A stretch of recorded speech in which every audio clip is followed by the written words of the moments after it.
Welcome all to the series of podcast on roadmap for acing SSCE examination. Today we have with us Mrs. Aparna Raju ma'am, Head of Department of Physics at Delhi Public School, Bangalore East. Welcome ma'am.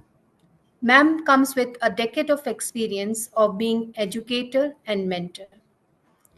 Ma'am, as we have exams right in a corner, what should be the required strategic time management and a best practice to maximize their performance in a 3-hour exam? In this, I would like to ask you the first thing is that what should be the ideal approach for effective exam preparation before exam? Good morning, all, and thank you, Indrapreet. It is just a simple systematic approach. Students should keep a printout of the current CBSE syllabus or refer to the latest 2024-25 NCRT textbook.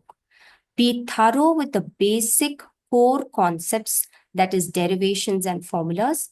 It is very important to relate practical physics with theory to master your concepts. Prepare own short notes for derivations and a formula list. You need to write and avoid printouts or studying from printouts or studying directly from videos. Refer to YouTube channels in the initial understanding stage only. Solve all NCRT questions and plenty of practice is required chapter-wise, be it derivations or numericals, for which you could refer to any question banks available. On completion of the syllabus, please solve all CBSE sample question papers, CBSE board papers, and practice papers available at the CBSE portal. Please follow all these pointers. Thank you, ma'am, for such a easy and simple tips which they can follow for the last minute preparation. Ma'am, further, what should be the right approach a student should follow upon receiving question paper? Yes, these are general instructions for any paper. Fill in the cover page of the answer booklet carefully. Fill in the roll number correctly from the admit card. Read the questions carefully during the reading time. Write concisely and legibly. Keep your answers clear, precise, and relevant. Make it point-wise and underline the key words. Ensure that each response clearly specifies the corresponding question number and sub-question number as per the question paper. Very important. Fasten the additional booklets with the main booklet 5 minutes before the completion of the examination. No extra time is given to fasten your answer booklets. Okay? You can continue.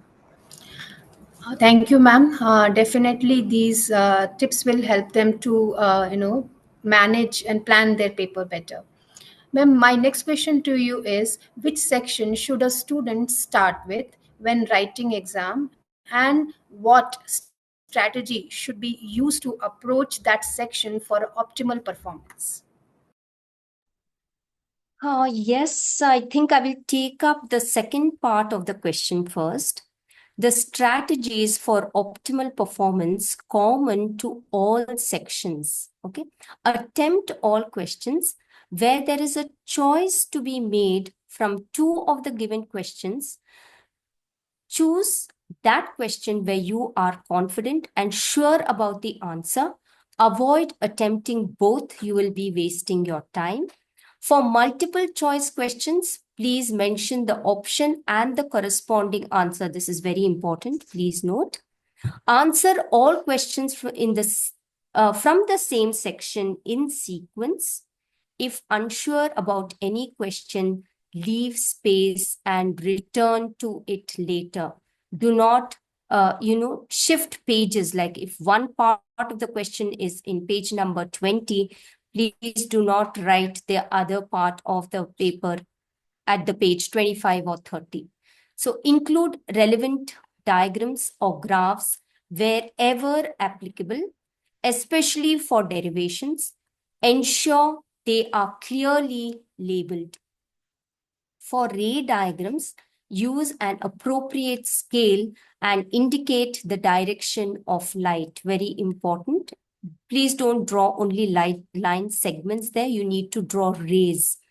For circuit diagrams, use appropriate circuit symbols and clearly mark the direction if it is a DC circuit.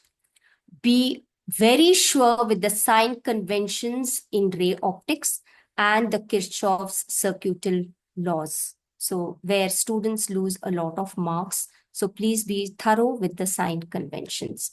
Now coming to the first part of the question, which section should the student start with?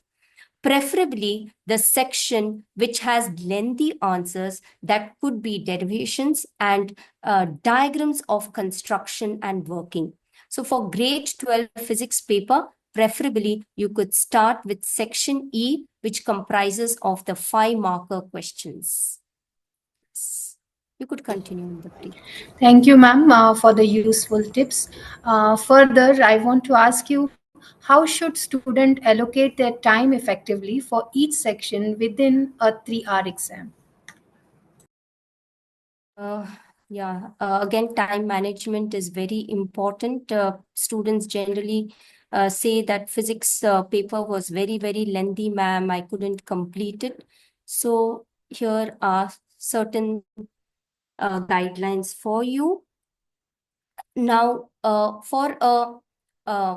you have a total of 180 minutes. You have a 3-hour paper, so you have 180 minutes.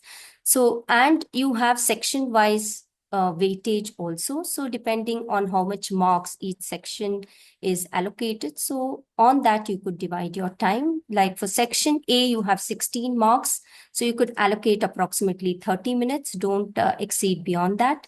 And section B, you have 2-marker questions. There are 5 questions in this section, and you could allocate around 25 minutes for this section. Section C has maximum weightage, 21 marks.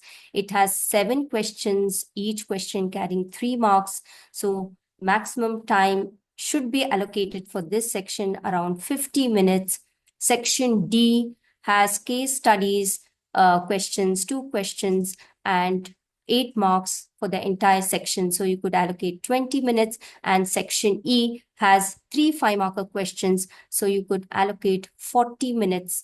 And this leaves you with a 15 minutes for rechecking time. Even if you're going to take 10 minutes out of this rechecking time, at least give yourself 10 minutes to recheck. And mind you, you have to fasten your papers also 5 minutes before the exam gets over. Okay, hope this was useful to you, and please follow it too.